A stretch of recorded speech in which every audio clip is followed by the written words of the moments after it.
Have you ever watched a film that just gets under your skin? One that stays with you, long after the credits roll, maybe feels less like watching something and more like an experience you actually lived through. Oh, absolutely. Some stories just have that power, that kind of psychological weight. Exactly. And for a lot of people, I think David Fincher's 1995 film, Se7en, is absolutely that film. Without a doubt, it redefined the thriller genre in many ways. So welcome everyone to another deep dive. Today we are stepping into the world of Se7en, and it's perpetually raining there, isn't it? Always raining, and it sets the mood immediately. It really does. This isn't just your standard story about, a retiring cop and his new partner. It's more like a descent into this meticulously crafted nightmare. Uh-huh. Set in this city that feels like it's literally suffocating under grime and despair. Yeah. So our mission today for this deep dive is really to guide you through all those intricate details. We want to uncover those specific nuggets of insight that show why Se7en still has such an enduring impact. We'll be looking at the crimes, the characters, the themes. Exactly. We'll unpack that elaborate progression of chilling crimes. We'll dissect those unforgettable characters and really try to plumb the depths of the profound, maybe disturbing themes that made it, one of the most influential thrillers ever. We're pushing past the surface level shocks. Right. Asking what this film is really telling us about sin, about justice, and maybe the chilling side of human darkness. Let's get into it. Okay, let's start by just immersing ourselves, and you listening, in the world Se7en creates. Because the atmosphere, it isn't just a backdrop, is it? It feels like it's actively part of the story. Oh, completely. Fincher drops you right into this bleak, unnamed city, and it feels weighed down, heavy. And that rain, the constant, relentless rain, it's not just weather. No, it's like a character itself, this unending downpour that washes over everything but never really cleanses anything. The grime, the decay, the crime, it's all still there. It creates this immediate, suffocating grimness. You feel the weight of the place right away, don't you? Like the city itself is just weeping. Yeah, perpetually weeping for its lost soul. That's a good way to put it. And inside this suffocating world, we meet our two leads, our two detectives who are about to go on this journey into, real darkness. Detective William Somerset first, Morgan Freeman. Played with such quiet, weary gravity by Freeman. Somerset is methodical. He's deeply cynical, this veteran detective. Seen too much. And he's just 7 days from retirement. 7 days. Right. His detachment is almost like a shield, isn't it? Worn down after years confronting the worst of humanity. It's a calculated distance. And then you have his opposite, Detective David Mills, Brad Pitt. Yeah, Pitt brings this raw, impulsive energy. Mills is hot-headed, emotionally driven. He's the newcomer, just transferred into this nightmare. He arrives with a bit of fading idealism, maybe. A clearer sense of right and wrong, perhaps. Definitely more emotionally involved than Somerset, who seems to have shed all that years ago. And they're deliberately partnered. Right off the bat, there's friction. Oh yeah, their contrasting personalities. It creates this immediate tension. That dynamic really drives the whole story forward. You've got Somerset's quiet thinking, his weariness. Against Mills, a fiery belief in just getting things done, taking action. It's a classic pairing in some ways, but Se7en twists it. It makes it feel much more unsettling. It does, and from a filmmaking standpoint, what's really striking is how fast Fincher establishes all of this. The mood, the characters. You feel the city's weight, you feel the tension between them almost instantly. How does he do that, technically? Well, he doesn't just tell you it's grim, he shows you. That desaturated color palette is key. All those grays, blues, muddy browns, it looks damp visually. Yeah, right, it feels cold. Exactly. And then there's the sound design, that constant drumming rain, dripping water, the oppressive city hum. It creates this auditory claustrophobia. You feel trapped, just like the characters. So the environment reflects the moral landscape. Precisely. It's always there, always encroaching, and never letting up. It's a visceral reflection. And Somerset's retirement looming? Yeah. That's huge. Oh, it's crucial. It sets you up, primes the audience for this final challenging case, a kind of last test that might just shatter his plans for a quiet exit. You immediately sense this isn't going to be easy for him. No way. It's going to be the case, the one that defines him or breaks him. It builds that tension right away. Will he get out clean? And about those classic detective tropes. Yeah, Se7en plays with them, but then subverts them in this really unsettling way. You have the experienced mentor, Somerset, and the eager, impulsive protege, Mills. The buddy cop setup almost. Almost, but then it twists into tragedy. Somerset's cynicism isn't just a quirk. It's like he foresees the evil they're about to face. It's his armor. And Mills's idealism. Ironically, that becomes his fatal flaw and makes him vulnerable to the killer's plan. That contrast in their worldviews, their approaches, that's where so much tension comes from. It sets the stage for this really unique, disturbing journey where, darkness might actually win. And what a journey it turns into. Right from that first truly gruesome discovery, the first call comes in, and immediately you know this isn't your typical procedural. Absolutely not. The moment they step into that apartment, the film just lays it bare. This is going to be visceral horror, but with this twisted moral purpose behind it. So the first victim, Mm-hmm. the morbidly obese man, the scene is just grotesque. Stomach turning is putting it mildly. He was forced to eat until his stomach burst. It's designed to shock, to repulse you.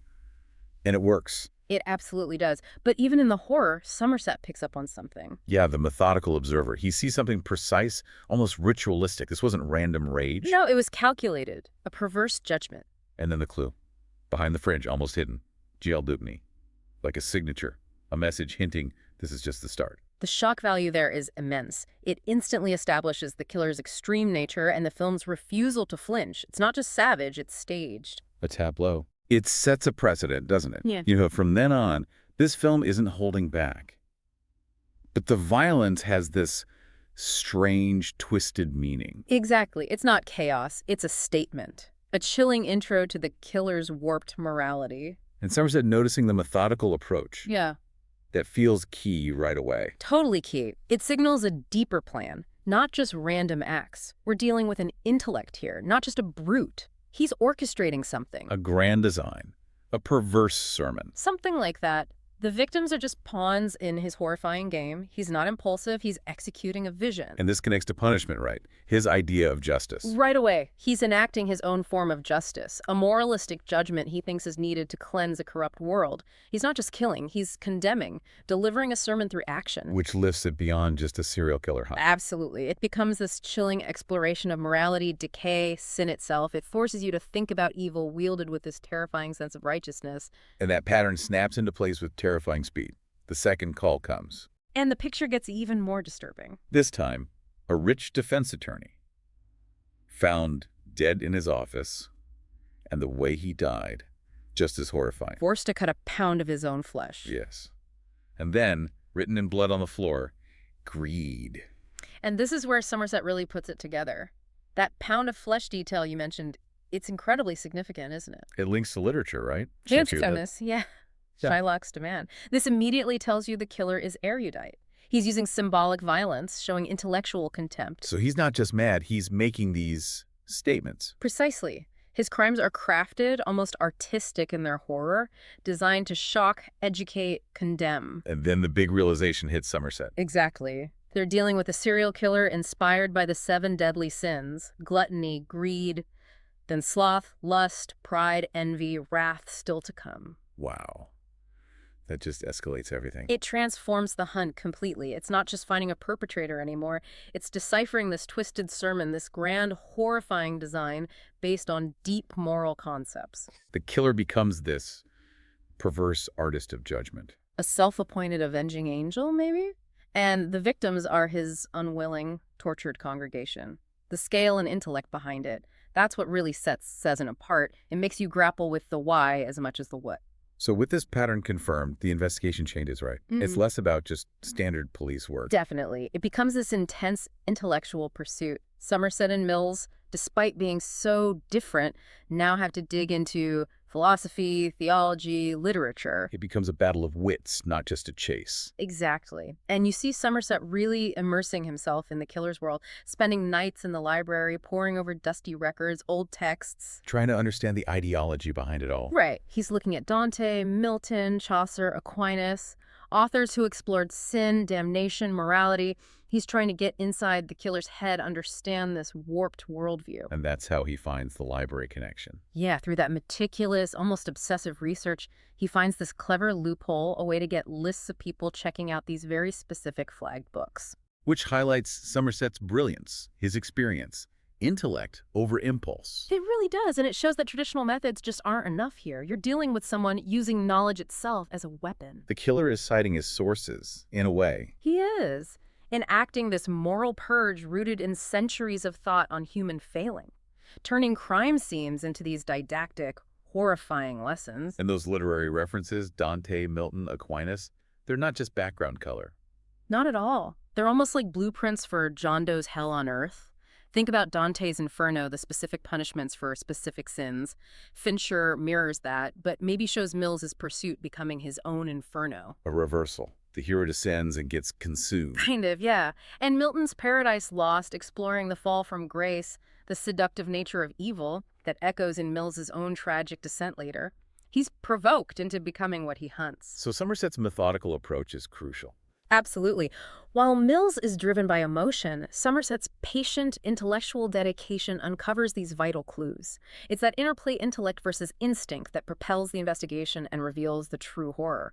Sometimes, to face a monster, you have to understand its twisted philosophy. And what they find next, using those book lists, Yeah. it's just horrifying. It pushes the boundaries again.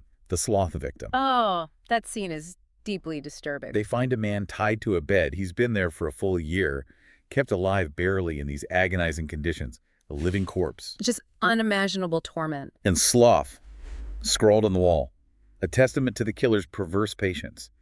And the truly shocking thing, the man is still barely alive, enduring this sickening, drawn-out hell. The sloth murder really is pivotal. It shows the killer's extreme patience, almost as terrifying as the violence and a psychological cruelty beyond just physical harm. It's not about a quick death. No, it's about prolonged suffering, obliterating a person's will, forcing them into being this twisted monument to their supposed sin. It reveals his belief. Punishment should be slow, agonizing, tailored to the sin, stripped of all dignity.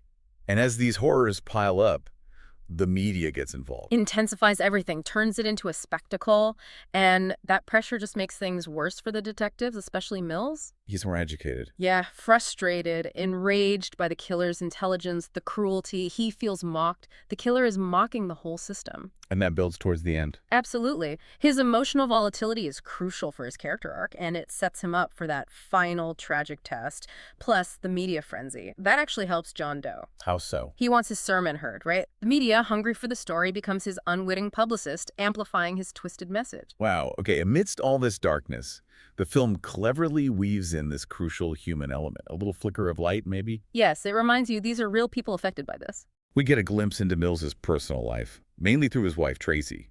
Gwyneth Paltrow, just heartbreakingly fragile. She really is. And Tracy's clearly struggling. She's lonely, anxious in this grim city that feels like it's closing in. The rain, the crime, the gloom, it's taking a toll. You can see it on her face. And then she finds this unexpected confidant Yeah. in Somerset. They meet for coffee. It's this quiet, poignant moment, a break from the darkness. A genuine human connection. Two people who kind of understand the weight of this world, maybe in a way Mills doesn't quite grasp because he's so focused on the case. And in that vulnerable moment, Tracy tells Somerset a secret, something she hasn't even told David yet. She's pregnant. Yeah. And that revelation just dramatically shifts the emotional stakes for you, the audience. Her fear is palpable, worrying about bringing a child into this world, this city. It's a deep, gnawing anxiety about the future, about safety and innocence in a world that feels increasingly lost. Tracy's character really does provide that fragile moment of humanity, vulnerability. She's the light the darkness threatens to extinguish. It's vital. It anchors the abstract horror to this deeply personal, relatable fear protecting new life from evil. And the fact she tells Somerset, not Mills, that's significant. Incredibly telling. It shows their growing bond, sure, but it also subtly points to Mills being maybe emotionally unavailable. He's so consumed by the case, by his own rage. So she senses he can't really connect with her fears. Possibly. It deepens the characters, shows the strain on their marriage, almost foreshadows its collapse. And the pregnancy itself just ramps up the stakes for the audience, almost unbearably. It creates this profound dread, a foreshadowing of tragedy. In a film this bleak, introducing innocent life feels incredibly precarious. You brace for impact. Exactly. You know the world of Se7en is merciless. You know the killer's reach is insidious. The pregnancy symbolizes hope, the future, and its existence makes its potential destruction the ultimate act of despair by the killer. And the impact is just relentless. It That's keeps pulling you deeper. The grim progression continues, each sin more psychologically devastating, pushing everyone to the brink. The fourth sin list. Often called the most disturbing, maybe because it forces complicity. That's a big part of it. It's grotesque. Yeah. A man forced at gunpoint to kill a sex worker with this horrifying bladed device. The act itself is depraved, but the aftermath. The man is left traumatized, a shattered shell, a victim of moral corruption engineered by the killer. And LUS is found at the scene, another piece in the puzzle. Judgment beyond death, destroying a soul. Yeah, the lust murder moves past just killing. It inflicts psychological torture, makes the sinner an unwilling accomplice in their own condemnation. It's not enough for Doe to kill. He wants to corrupt, degrade, force participation in the decay he sees everywhere. It shows his deep moral judgment again. And his desire not just to punish, but to utterly condemn, leaving them alive but broken, prisoners of their forced actions. And this must really get to Mills. It does. He's a man of action, clear lines, this calculated manipulation, this forced complicity. It grates on him differently than the other murders. His outrage grows, his idealism erodes under this depravity. And then comes Pride. Another chilling example of the killer's twisted choices, exposing perceived human failings. Right. The victim this time is a beautiful model, her face grotesquely disfigured by Doe. And then he gives her this impossible choice. Call for help and live disfigured, facing life without the beauty she valued. Or take pills and die, escaping a reality she deems unbearable. And she chooses death, which, from the killer's perspective, confirms her sin. Pride written in her blood. It's chilling psychological manipulation, forcing victims into these impossible moral dilemmas where their choice reinforces the sin. He targets appearance tied to self-worth, strips it away, leaving a choice that's no choice at all, humiliation or oblivion. A disturbing statement on vanity, beauty standards. Absolutely. And these accumulating horrors just reinforce that relentless downward spiral into the film's bleak worldview. Each discovery is another chilling sermon from the killer about human depravity. The film just pulls you deeper into the abyss. With no promise of light, only more darkness. The sense that morality is fragile, easily shattered. Hope is an illusion. Fincher's uncompromising vision forces you to confront the ugliness head-on. The shadows, the dampness, the decay. It's all reinforcing that bleakness. Okay, so just when the case seems totally out of control, detectives at their wits' end, the city gripped by fear, something completely shocking happens. The killer just shows up. Yeah, a blood-covered man, calm, deliberate, composed, walks right into the police station. Breathtaking audacity. Total control. Doesn't sneak in, doesn't hide, walks up to the front desk, and delivers that chilling line. Detectives. Quiet intensity. It's a gut punch. The power dynamic just flips instantly. And it's John Doe. Kevin Spacey. Unnervingly quiet, he's not caught, he's turning himself in, taking control of the narrative. The audacity, the composure, it immediately establishes him as this highly intelligent, totally in control antagonist, not a desperate criminal. This isn't submission, it's a strategic move. His calm demeanor, covered in blood, it suggests zero remorse. And this unshakable, almost messianic conviction. He's not surrendering, he's taking command. Even giving himself up, he holds all the cards. And there's a strategic genius behind it. Absolutely. He reveals he still holds the upper hand. He has a final act plan for the last two sins, envy and wrath. By surrendering, he stops the chase. Makes the police his unwitting accomplices. Exactly. Horrified accomplices in his devastating finale. And he sets that chilling condition. 2 more bodies exist, but he'll only lead them there if Somerset and Mills come with him. Unarmed. Huge red flags. Unbearable suspense. You know, instinctively, this isn't submission. It's an invitation to his final, most devastating performance. He's not finished. He's just changing the rules to ensure the finale plays out exactly as he wants, turning the investigation into a stage for his ultimate tragic sermon. So the stage is set, not for resolution, but for the devastating conclusion of Doe's narrative. The tension is just almost unbearable. They drive out, Doe, Somerset, Mills, to this remote, dusty desert area. That landscape feels symbolic, doesn't it? Empty, desolate. Mirroring the despair to come, a contrast to the claustrophobic city, emphasizing their isolation, vulnerability. Totally exposed. Then the delivery van arrives. Middle of nowhere. Jarring. A package is handed to Somerset. And from that moment, you just feel the dread build, impending doom. Somerset senses something profoundly wrong. He opens it away from Mills, maybe trying to shield him from what he knows instinctively will be unspeakable. His reaction. Immediate, visceral. He recoils in absolute horror. That silent scream on his face. Utter, soul-crushing despair. The choice of the desert location is brilliant filmmaking. It emphasizes that isolation, removes any chance of backup. They're utterly vulnerable. The wide shots make them look small, insignificant against the emptiness. And the silence. Broken only by the truck's hum. It creates this unnerving auditory void, heightening the tension. And the package delivery itself. Fincher really draws out that moment. Masterclass in suspense. No dialogue needed. Just Somerset's movements, holding the box, his expression shifting. You know something awful is inside, but the specifics are held back, prolonging the agony for the audience. Maximum anxiety before the reveal. You can feel Somerset's emotions, realizing what the killer can do, hoping it isn't that, then the sickening knowledge, it's the final trap. His silent horror says more than any scream. And then, the horrifying truth. Yeah. Brutal, devastating. Inside the box is Tracy's severed head. The collective gasp. From the characters, from the audience. She was John Doe's final victim, representing envy. It just rips through any remaining hope or decency in the film. Pure nihilism. Utterly soul-destroying. And John Doe, the cold orator, stands there calmly, almost casually explaining his motive for envy. With terrifying detachment. Saying he was envious of Mills's normal life, his wife, his potential happiness, things Doe felt he lacked or society corrupted, and then that line to the broken Mills.